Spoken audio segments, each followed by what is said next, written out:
क्या आप सोच सकते हैं कि हमारा जो ये पूरा शरीर है, शरीर के इर्द गिर्द जो चमड़ी की जो हमारी लेयर है, जो चमड़ी की परत है, स्किन का जो लेयर है, वह इतना मजबूत हो जाए, इतना मजबूत हो जाए, एक अटूट अभेद्य किले की तरह हो जाए जो हमारी रक्षा करे और एक सुई जैसी नुकीली चीज भी अंदर जा नहीं पाए। आप ऐसा सोच सकते हैं कि हमारा शरीर ऐसा हो सकता है?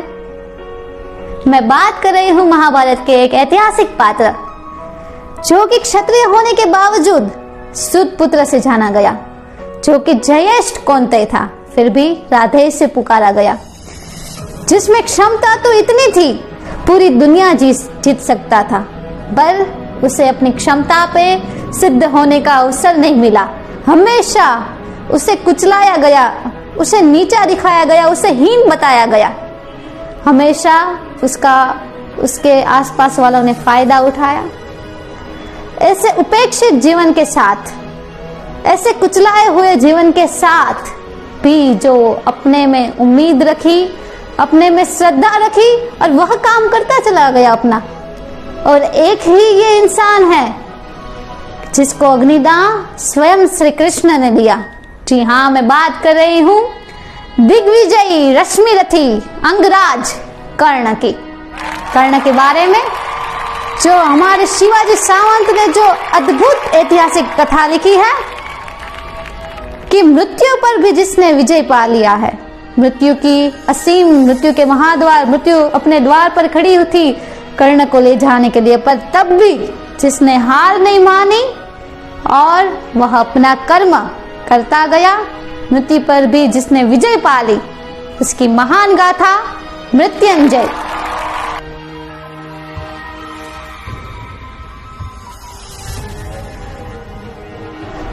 कर्ण की महान गाथा मृत्युंजय के बारे में बात करेंगे। मैं हूं डॉक्टर सिद्धि दवे और आप देख रहे हैं मेरे YouTube channel the top notch washing, यानी कि केवल उपयोगी माहिती।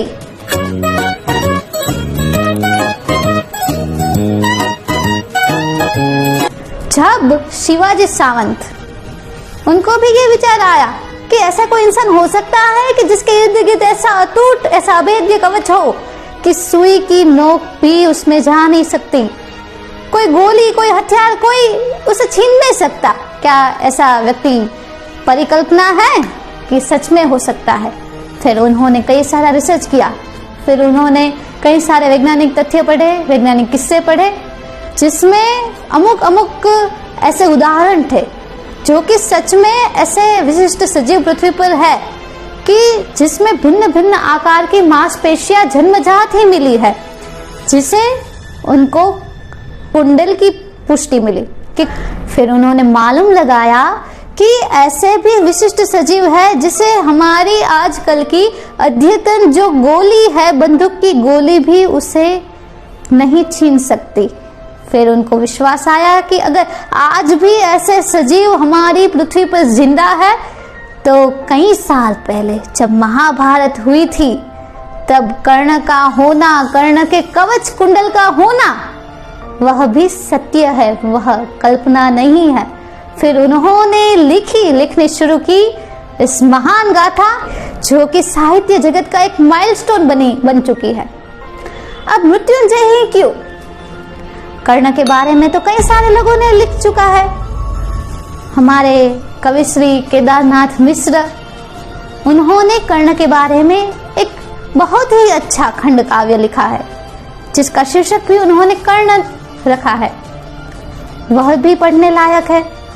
कवि श्री रामधारी सिंह दिनकर, जिनकी एक कृति बहुत ही विशिष्ट, बहुत ही प्रसिद्ध, प्रचलित है, वह है रश्मि रथी, पूरी की पूरी कर्ण ऊपर।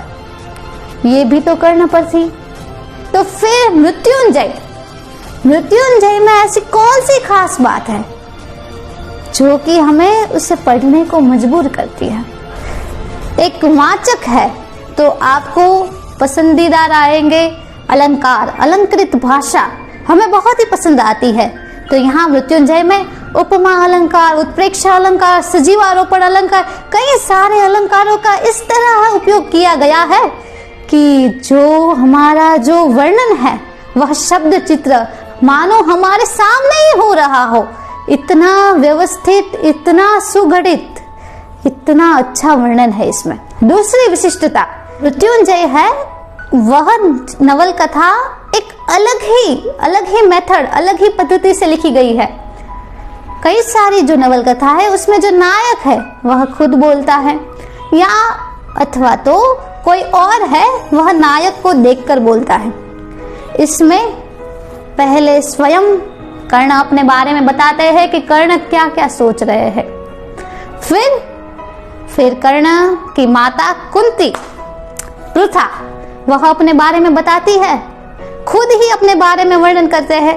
फिर दुर्योधन, फिर कर्ण के छोटे भाई शोण, फिर कर्ण की पत्नी वृषाली, और अंत में स्वयं भगवान श्री कृष्ण वर्णन करते हैं। ये जो पूरी जो रचना है वह अलग अलग खंड में विभाजित है कि कभी वह कर्ण के नजरिए से सामने आती है, कभी वह कुंती के नजरिए से सामने आती है, कभी हमें भगवान श्री कृष्ण क्या सोचते हैं। बाकी के जो और पात्र है वह तो कर्ण के नजदीकी पात्र है, वो तो कर्ण के बारे में अच्छा ही बोलेंगे, पर श्री कृष्ण वह कर्ण के इतने नजदीक नहीं है। फिर भी कर्ण के बारे में उनके क्या विचार है ये भी बताया गया है। ये अलग अलग वर्णनकार है, फिर भी पूरी की पूरी जो कथा है वह एक नदी की तरह बह जाती है। महाभारत मानो पूरी महाभारत ही है, पर कर्ण को केंद्रित रख कर है। हमने बचपन से जो कई महाभारत के किस्से सुने हैं या महाभारत हमने देखी है, वह उसमें पांडवों है वह नायक है, तो हमने पांडवों के नजरिए से देखी है। ये थोड़ी थोड़ी कौरव के नजरिए से और कर्ण को केंद्रित रख के जो महाभारत होगी तो कैसी होगी, तो ऐसी होगी मृत्युंजय। तीसरी जो विशिष्टता है जो कि हमें छू जाती है, तो ये केवल एक पौराणिक कथा नहीं है, ये कोई माइथोलॉजिकल नॉवेल सिर्फ नहीं है, पर इसमें कई सारे एक ऐसे वाक्यात आते हैं कि जिसमें जो घटना है जो हमारे जीवन में भी कभी कभी घटती है, उसके साथ साथ अध्यात्म की बातें या उस घटना से हमें क्या सीख मिलती है, उस घटना से हमें क्या सीखना चाहिए, ऐसा वर्णन भी आता है। माइथोलॉजिकल नॉवेल श्रेणी पसंद है तो आपने जरूर ही अमीश की मेलुहास श्रेणी, रामचंद्र श्रेणी है वह पढ़ी होगी, तो उसमें भी वह यही खासियत है कि पौराणिक कथा तो है ही, उनको कहा गया है कि हमें जो रसप्रद लगे ऐसी भाषा में। तो ये जो पूरी रचना है उसमें कई सारे पात्र आते हैं, पर मुझे जो सबसे अधिक प्रिय पात्र जो हमारे हृदय को छू जाते हैं वह पात्र, तो सबसे पहला पात्र उनमें से है अश्वत्थामा। अश्वत्थामा जिनके बारे में बहुत कुछ नहीं लिखा गया इस नवल कथा में, पर जो भी लिखा गया उससे यह प्रतीत होता है कि अश्वत्थामा जो इंसान है वह कैसा होगा। उससे ऐसी सांसारिक बातों में, ऐसे व्यवहार की बातों में, युद्ध की बातों में कोई रस नहीं है।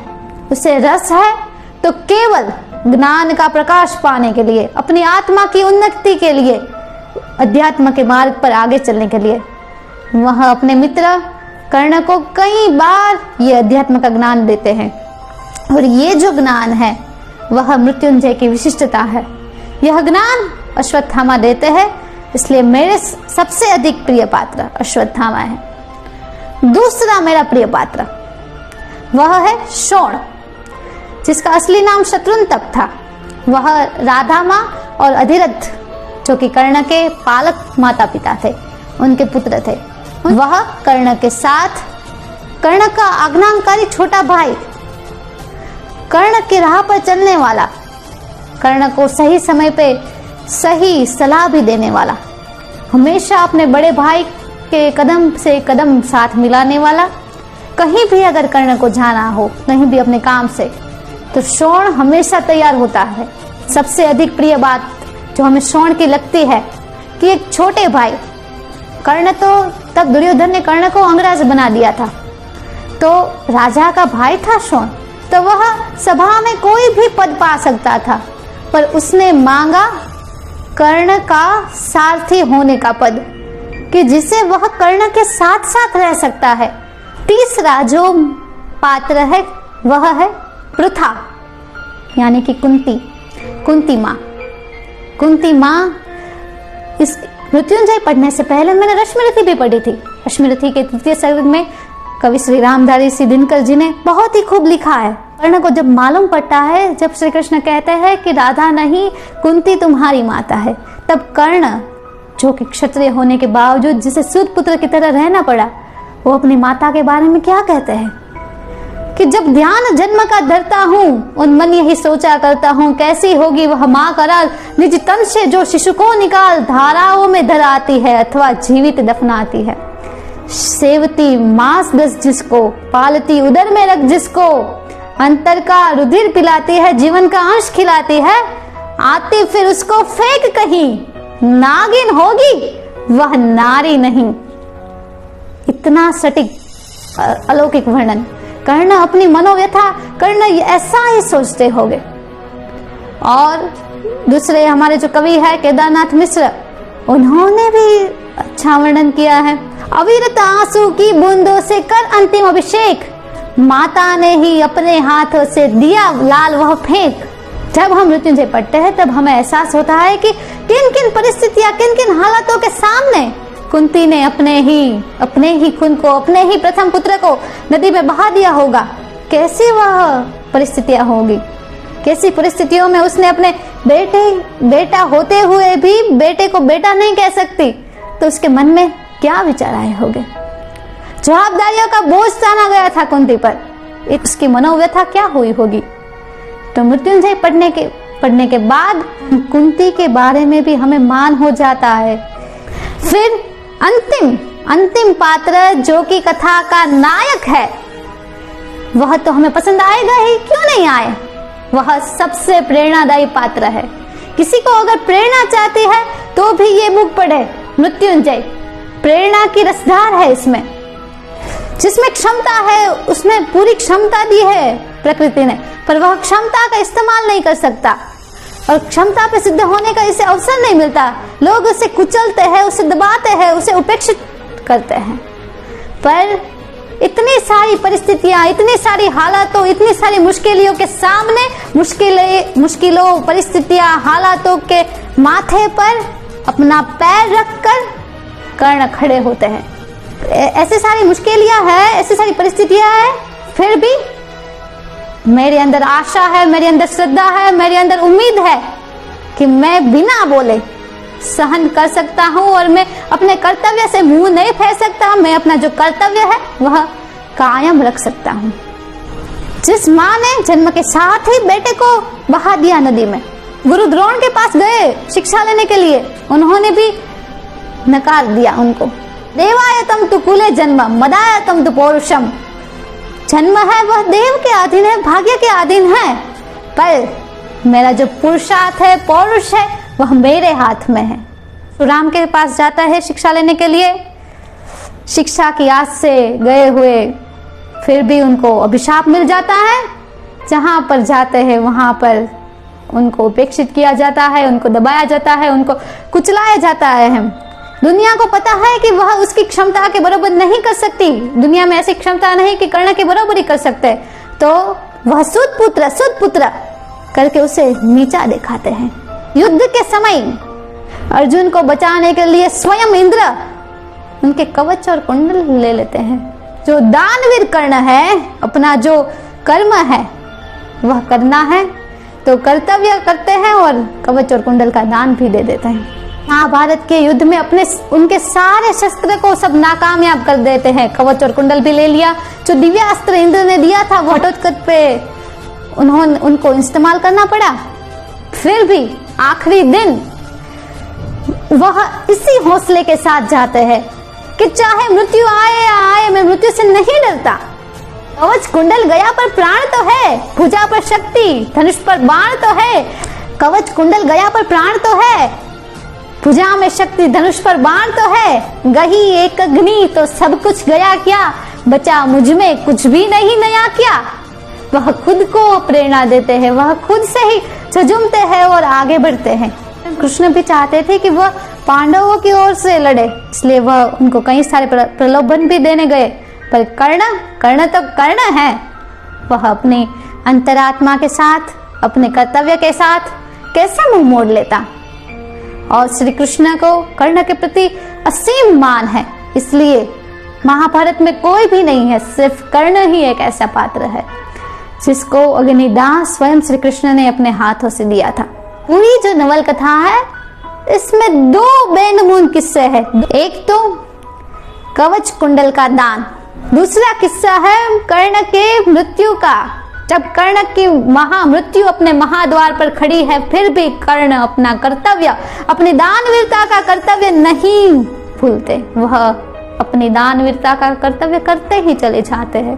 कर्ण को देखकर मृत्यु भी हार गई। पांडवों की विजय घोषणा तो उसके सामने इतनी फीकी है, मृत्यु ने भी जिसके सामने अपने हथियार सारे डाल दिए। ऐसी महान गाथा मृत्युंजय, मृत्युंजय शीर्षक इसलिए सार्थक है। ये जो दूसरा वर्णन है यह तो आपको इतनी बार रुलाएगा। वैसे तो इसमें कई सारा वर्णन है, कई सारे पात्रा लेखन है, कई सारे डायलॉग्स है, कई सारे सवाल है जो हमें छू जाते हैं। ऐसे ही कई सारे संवाद सामान्य इंसान, सामान्य लोगों की कठिनाइयां सामान्य होती है और असामान्य लोगों की कठिनाइयां असामान्य। बड़े लोगों की कठिनाइयां बड़ी होती है, छोटे लोगों की कठिनाइयां छोटी होती है। तो अगर आपके जीवन में बहुत ही गंभीर समस्या है तो गंभीर समस्या है, असामान्य समस्या है, बड़ी मुश्किल समस्या है, तो आप भी एक असामान्य व्यक्तित्व है। मानव जीवन एक ओस बिंदु की भांति है। पत्ते पर जो ओस बिंदु रहता है वह कहां से आता है, कहां पे जाता है, किसी को नहीं पता। जो ओस बिंदु है उसमें सब सूरज की किरणें पड़ती हैं। पत्ते के ऊपर रहे हुए ओस बिंदु पर जब सूरज की किरणें पड़ती है तब ओस बिंदु प्रकाश में हो जाता है। वैसे ही मानव जीवन ज्ञान से प्रकाशित होता है और पत्ते की उल्टी तरफ जो ओस बिंदु है, जो मानव जीवन पत्ते की उल्टी तरफ के ओस बिंदु है, जहां तक सूर्य की रोशनी नहीं पहुंच पाती, ज्ञान का प्रकाश नहीं पहुंच पाता, वह ओस बिंदु हमेशा अंधकार में डूबे रहते हैं। ये जो मनुष्य है वह समाज से कई लोगों से घिरा हुआ होता है, कई लोगों उसके इर्द गिर्द होते हैं, पर मन से वह एकाकी ही होता है।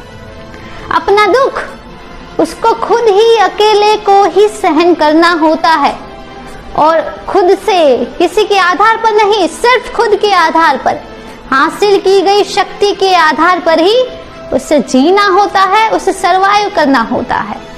हर एक मनुष्य अपनी संपत्ति, अपने यश, अपनी कीर्ति, अपने संसाधनों के द्वारा किसी भी व्यक्ति को धोखा दे सकता है, पर जब वह अकेला होता है तब वह अपने मन को धोखा नहीं दे सकता, अपनी अंतरात्मा को धोखा नहीं दे सकता। भयंकर स्वार्थ, जिसमें भयंकर स्वार्थ है, वह मनुष्य परिश्रम का सहारा छोड़कर कपट का सहारा लेता है। अगर पूरे के पूरी दुनिया, अगर पूरे के पूरे जगत को जीतना हो तो वह आसान है, कठिन है तो केवल अपने मन को जीतना। मानव अपने दम पर भले ही पराक्रम के कितने सारे पहाड़ बना दिए, अपने पराक्रम की सीमाएं कितनी सारी ऊंची कर दे, पर प्रकृति के सामने वह हमेशा तुच्छ ही रहता है। भविष्य मानव ने बनाई हुई एक भयंकर भूत है। क्या आप सोच कर तो देखिए, काल समय कभी भूत हो सकता है या भविष्य हो सकता है? काल तो अखंड है, निरंतर बहता है। काल की अखंडता का ज्ञान ही मनुष्य को निर्भय बनाता है। भाग्य, किस्मत, नसीब, ये सारी जो विचारधारा है वह मनुष्य ने रची हुई है सत्य से दूर भागने के लिए। अपनी विपदाओं, अपनी मुश्किलों, अपनी आपदाओं को किसी के सामने कहने और रोने से क्या फायदा? जो वीर है वह प्रतिकूल परिस्थितियों का सामना करके, परिस्थिति को झुकाकर, उसके माथे पर पैर रखकर खड़ा होता है। विस्मृति, भूल जाना, वह कुदरत ने दी हुई अनमोल भेंट है। अगर आप सोच कर तो देखिए, अगर विस्मृति नहीं होती तो हमारा मन किन किन चीजों से भर जाता।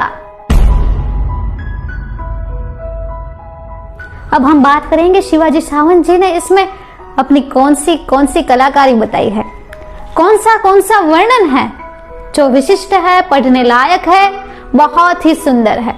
सबसे पहला जो वर्णन है जिसमें शिवाजी सावंत ने अपनी कलाकारी बताई है वह है कर्ण का अभेद्य कवच। इतना कठोर, इतना अटूट, इतना अभेद्य कवच। एक डॉक्टर होने के नाते मुझे ये विचार पहले आया कि कर्ण अगर बीमार होता होगा तो उसका इतना अभेद्य कवच है कि उसमें कोई सुई भी नहीं डाल सकता। और अगर कर्ण को रक्तदान करना हो तो कैसे करेगा, क्योंकि सुई के अंदर तो जा ही नहीं सकती। इतना अभेद्य कवच। कर्ण सूर्यपुत्र था, तो कर्ण कभी भी गुस्सा होता था या कभी भी परेशान होता था, गुस्से में लाल घुम होता था, तो वह अगर रुई के गद्दे पर चलता तो जहां जहां वह चलता वह रुई भस्म होकर काली पड़ जाती। इतना गर्म हो जाता कि अगर कोई छुए तो वह जल सकता है। कर्ण जब गुस्से होते थे तो गंगा नदी थी, वहां अंदर जाते थे और कई कई घंटों तक रहते थे। जो पानी था वह बहुत ही गर्म हो जाता था कर्ण की प्रज्वलितता, कर्ण की अग्नि, कर्ण की सूर्य अग्नि के कारण। जब कर्ण को पहली बार कुंती ने देखा, बड़ा कर्ण जो सामने आया, तब कुंती, ऐसा कहा जाता है कि कुंती के छाती में से दूध उबर आया। इतना वात्सल्य कुंती ने अपने अंदर रखा था।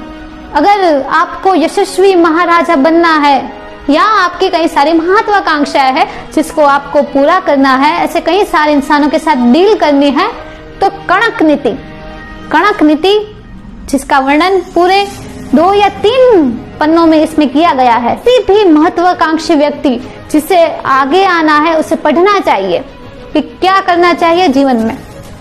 उसमें से 2 बात, एक बताया गया है कि हर एक इंसान को कछुए की भांति रहना चाहिए।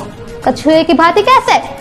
कि अपने सारे अंगों को कवच के अंदर रखना चाहिए और संसार की जो बातें हैं वह किसी को पता न चले, ऐसे अपनी मुंडी निकालकर देख लेनी चाहिए। इसका मतलब है कि हमारी जो सब बातें हैं, सब पन्ने हैं हमारे, वो किसी के सामने खुले नहीं करने चाहिए।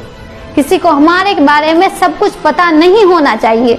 दूसरी बात कि सत्य और धर्म कहाँ पे झुकते हैं? सत्य है वह संपत्ति के आंगन में झुकता है। संपत्ति दिखाओ तो सत्य झुक जाता है। धर्म शक्तिशाली के आंगन में झुकता है। ये 2 बातें, बाकी आपको पूरी की पूरी कणक नीति पढ़नी चाहिए। द्वंद्व युद्ध यानी कि 2 सीधी शक्ति का प्रयोग। 2 में से कौन शक्तिशाली है? द्वंद्व युद्ध में अगर आपको जीतना है तो बाहुकंटक दाव, उसमें आपको माहिर होना पड़ेगा। और कर्ण ये बाहुकंटक दाव में अव्वल था। उस जमाने में कैसे युद्ध होते थे, उस युद्ध के दौरान कैसे अस्त्र का प्रयोग होता था, कैसे कैसे युद्ध नीतियां, रणनीतियां बनाई जाती थी, कैसे कैसे बाण के प्रकार होते थे। बाण के कई सारे प्रकार थे। जी हम बाण, बस्तिक बाण, कई सारे युद्ध बीच बीच में आते हैं जिसका वर्णन होता है, पर आखिर में जो महाभारत का युद्ध का वर्णन है और दूसरा जब कर्ण दिग्विजयी होने के लिए जाते हैं उस युद्ध, ये 2 युद्ध का वर्णन है, वह बेनमून है। शिवाजी सावंत जी इंद्रप्रस्थ है, हस्तिनापुर है, कुरुक्षेत्र है, ये सब जगह पर उन्होंने वास्तविक रूप से जाके पता किया कि कैसा उस समय का वर्णन होगा, फिर उन्होंने लिखा है। उसमें एक बात है जो कि मुझे भी सही लगी। भीष्म है वह शरशय्या पे अंतिम समय पे सोए हुए होते हैं। तो शर का मतलब कई लोगों ने गाया है कि बाणों की शैया है, पर कुरुक्षेत्र पर जाके आपको मालूम होगा कि शर नाम का एक घास होता है, वह शरशय्या, वह शर नाम के घास पर शैया यानी पथारी, शर की पथारी पर भीष्म सोए हुए थे। एक दूसरी कविता भी है डॉक्टर प्रवीण शुक्ला की, इसमें प्रतिज्ञा है उसका नाम, और जिसमें भी महाभारत के युद्ध का वर्णन सटीक किया गया है। उन्होंने ऐसी कल्पना की है कि कितना महाभारत के समय लहू बहा होगा। उनके शब्दों में सुनते हैं कि इतना रक्त पिया धरती ने और नहीं पी पाती होगी, बहे लहू की धारा नदियां बन बहती जाती होगी। उन्होंने भी अच्छा वर्णन किया है, और इसमें भी जो महाभारत के युद्ध के समय के दौरान कैसा वास्तविक रूप से क्या हुआ होगा उसका वर्णन भी सटीक है। तो चलो, हमने मृत्युंजय पूरी पढ़ ली, पर उसे हमें क्या सीख मिलती है, क्या हम सीखते हैं इस मृत्युंजय को पढ़ने के बाद?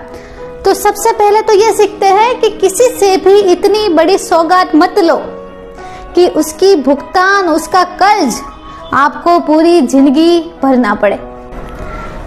कर्ण जो कि सुत पुत्र था, उसे सीधा अंगराज कर्ण बना दिया था दुर्योधन ने। भरी सभा में अंगराज का राज्य अभिषेक कर दिया। कर्ण भी ये समझता था और कर्ण ने भी इनकार कर दिया था बाद में, पर फिर दुर्योधन ने मित्र का वास्ता दे दिया था। इसीलिए कर्ण को अधर्म के दल में लड़ना पड़ा। वह धर्मिष्ठ था, फिर भी उसे अधर्म को जिताने के लिए लड़ना पड़ा। दूसरी सीख ये मिलती है कि जीवन अनंत है, जीवन चलता ही रहता है। कोई भी परिस्थितियां, कोई भी हालात हमेशा रहने वाले नहीं है, अनित्य है वह। जीवन अनंत है और जीवन चलता ही रहता है। यह भी बीत जाएगा, ये समय भी निकल जाएगा। ये भी हम सोच सकते हैं कि कर्ण है वह पांडवों के ऊपर है, जयेष्ठ कौन्तेय तो है ही, पर क्यों वह पांडवों से आगे है? तो शिवाजी सावंत जी अपनी प्रस्तावना में बताते हैं कि सारे जो पांडव है उनके दल में भले ही श्री कृष्ण है, पर भगवान विष्णु के दो अवतार परशुराम और श्री कृष्ण, कर्ण और भीष्म दोनों को भगवान परशुराम से शिक्षा भी मिली थी और श्री कृष्ण को भी दोनों के प्रति इतना ही आदर और मान सम्मान था। दो भगवान विष्णु के अवतार एक ही जिंदगी में, भीष्म और कर्ण, ये दोनों के ही निकट रहे थे। प्रतिशोध, बदला, ये कोई हमारी मनोवृत्ति नहीं है, ये तो केवल अपमानित मन की प्रतिक्रिया है। इसलिए कभी भी किसी के स्वमान पर ठेस नहीं पहुंचानी चाहिए, और अगर कोई हमारे स्वमान पर ठेस पहुंचाए तो उसे बहुत ध्यान में नहीं लेना चाहिए, प्रतिशोध नहीं करना चाहिए। बाहरी तौर पर साथ में दिखाई देने वाले व्यक्ति जरूरी नहीं है कि भीतर से भी वह एक दूसरे के आत्मीय हो, क्योंकि हर एक व्यक्ति है वह स्वयं अपनी भावनाओं, विचारधाराओं, योजनाओं, परिकल्पनाओं का स्वयं एक विश्व है। श्रद्धा किसी के प्रति नहीं, पर अपने आप में श्रद्धा है, वह इस कंटकमय जीवन की हरियाली है। अगर किसी भी इंसान को किसी का भी भला करना हो या खुद का, स्वयं का भला करना हो, तो उसमें स्वयं के प्रति श्रद्धा होनी अति आवश्यक है। जीवन के संघर्ष में किसी से भी बदला ना ले, अपने शत्रु मत खड़े करे, क्योंकि ये शत्रु है वह कभी भी आपके सामने आ सकते हैं। अगर आपने किसी के साथ बदला लिया है तो उसे और बुरा मत होने दे। दुर्योधन की तरह किसी के पर आश रखकर खुद का युद्ध ना खेले। अपना युद्ध हमें खुद ही लड़ना है, किसी के प्रति आधार नहीं रखना है। किसी के प्रति आधार रखने से एक तो स्वयं से श्रद्धा मिट जाती है और हम खुद को ही कम शक्तिशाली बताते हैं। अपना युद्ध, अपना दुख, अपनी परिस्थितियां, अपनी मनोव्यथा, अपनी मुश्किलियां हमें खुद ही स्वयं ही सहन करनी होती है। कोई भी व्यक्ति थोड़े समय के लिए आ सकता है और चला जाता है, पर हम खुद ही अपने साथ हमेशा रहते हैं। तो खुद से हासिल की गई शक्ति जीवन में सरवाइव करने में काम आती है, किसी दूसरों की हासिल की गई शक्ति नहीं। हमारी अंतरात्मा है, उसके सामने सही रहने पर ही हमारे मन को शांति मिलती है। अगर हम हमारी अंतरात्मा के साथ सही नहीं रहते तो हमारा मन परेशान उद्विग्न हो जाता है। इसलिए दिल भी चाहे, दिमाग भी चाहे, पर अंतरात्मा ना चाहे तो उस काम को नहीं करना चाहिए। श्री कृष्ण ने कर्ण को अपने दल में आने के लिए प्रलोभन दिया था। कर्ण ने सम्मान के साथ ठुकरा दिया और अपने ही स्वमान के साथ जिए। व्यक्ति कितनी भी श्रेष्ठ हो, कितनी भी योजना कुशल हो, कितनी भी होशियार हो, पर उसके लिए समाज कभी भी नहीं रुकता। समाज हमेशा निरंतर बहता ही रहता है। कर्ण ने ये प्रतिज्ञा ले ली थी कि जब तक भीष्म युद्ध में है तब तक वह युद्ध में नहीं जाएंगे। कर्ण जब युद्ध के बाहर शिविर में बैठे बैठे ये विचार करते हैं, समाज किसी भी व्यक्ति कितनी भी बड़ी हो, कितनी भी त्यागी हो, कितनी भी योजना कुशल हो, कितनी भी होशियार हो, पर समाज कभी भी नहीं रुकता, वह बहता ही रहता है। किसी के कारण किसी का काम नहीं रुकता, हो जाता है, काम चल जाता है। अज्ञात भावी के अंदर, अज्ञात भविष्य के अंदर क्या छुपा होता है, सबको इस बात को जानने के लिए उत्सुकता होती है। अगर हम जान ले कि हमारे भविष्य में क्या है, तो हम वह मुश्किलियां नहीं खड़ी करेंगे जो हमारे भविष्य में आने वाली है। पर ऐसा तो होता नहीं कि हर एक इंसान अपने भविष्य के बारे में जान जाए और अपने जो संघर्ष है, अपने जो मुश्किलियां हैं, अपनी जो परिस्थितियां हैं, उसके बारे में जानकर उसको रोक सके। इसलिए उसका सीधा जवाब यह है कि हर एक आदमी को खुद पर, अपने आप पर ही श्रद्धा रखनी चाहिए, अपने आप पर ही उसे भरोसा रखना चाहिए, अपने आप पर आस, भरोसा, उम्मीद, श्रद्धा, जो कहो आप, अपने आप में आत्मविश्वास रखना चाहिए कि वह ये काम कर पाएगा और वह कर सकता है और वह कर देगा। जैसे कर्ण की लाइफ के बारे में अगर आप पूरी मृत्युंजय पढ़ेंगे तब आपको लगेगा कि ऐसी जिंदगी भी कोई जी सकता है क्या, पर कर्ण ने तो जी है ना। तो उसमें से आपको कई सारी प्रेरणा मिलेगी और अंत में है एक ही सीख मिलती है। अगर ये आप सारी बात को भूल जाओ, आशा, आस, भरोसा खुद पर, यही ही जीवन की सबसे बड़ी, सबसे मूल्यवान वस्तु है। आशा, उम्मीद अपने खुद पर।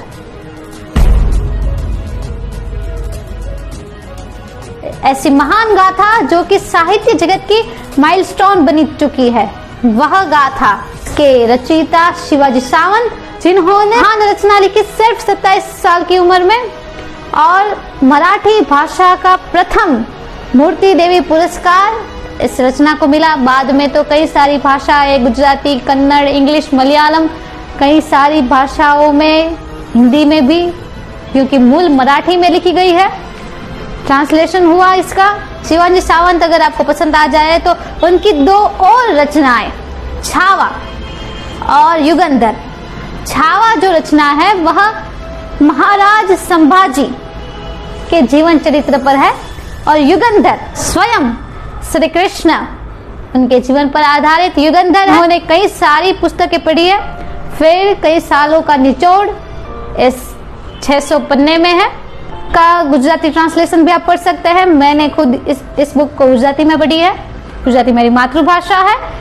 इस बुक को अनुवादित किया है प्रतिभा दवे जी ने। अंत में हम बात करेंगे श्री कृष्ण और कर्ण की समानताएं। श्री कृष्ण और कर्ण में क्या समानताएं हैं हम देखेंगे तो श्री कृष्ण, जिनको वासुदेव कृष्ण के नाम से जाना जाता है, और कर्ण, जिनको घर में वसु के नाम से बुलाया जाता है, दोनों ही अपने मूल जनक माता पिता से जन्म से ही दूर हो जाते हैं और एक ऐसे समाज में पलते हैं जो कि उनके मूल समाज से थोड़ा पिछड़ा हुआ होता है, और वो समाज को श्री कृष्ण और कर्ण दोनों आगे ले आते हैं। दोनों दूसरों के लिए लड़ते हैं, कौरव के लिए लड़ते हैं कर्ण और पांडवों के लिए लड़ते हैं श्री कृष्ण। दोनों को संपत्ति की लालच नहीं है, सत्ता की लालच नहीं है, दोनों को सिर्फ अपना कर्म करना है।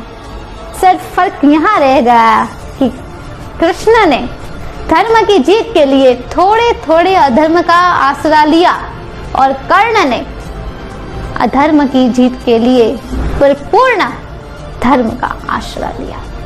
कर्ण धर्म से ही लड़े। तो ये महान गाथा एक बार तो अगर आपने महाभारत को आपको अलग नजरिए से देखना है तो एक बार आपको मृत्युंजय पढ़नी होगी, उससे सीखना होगा कर्ण की क्या अवस्था थी, कर्ण जैसे महान पुरुष जो फिर कभी भी नहीं जन्म लेते, ऐसे महान नायक कर्ण की ये महान गाथा थी मृत्युंजय।